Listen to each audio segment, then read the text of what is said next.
Hey everyone, I welcome you all to the video. Here we are going to see how we can set up Jupyter Notebook in Visual Studio Code and how we can run Jupyter Notebook use different commands in Visual Studio Code as well. So for installing Jupyter Notebook, we need the Jupyter Notebook kernel, and for that we need to install the Jupyter in global. So I'm just firing a command pip install Jupyter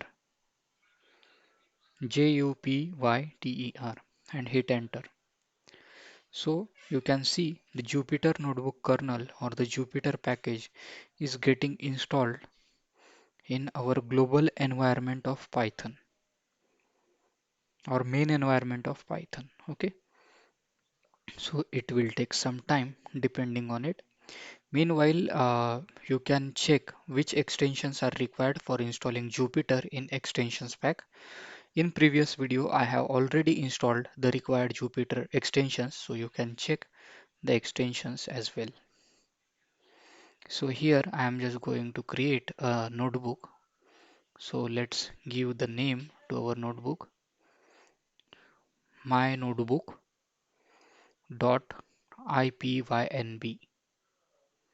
So ipynb is the extension for Jupyter Notebook and hit enter.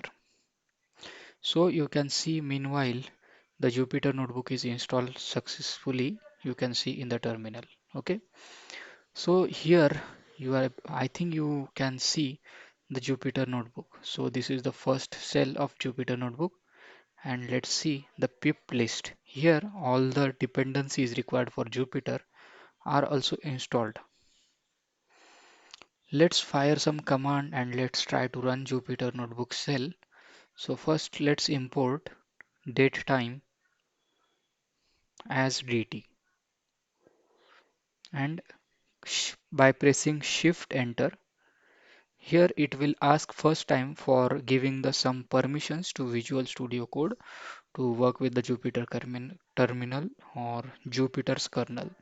So click on allow, and here you can see import statement is run successfully. You can see the right sign at the bottom of the cell. So let's print the current date and time.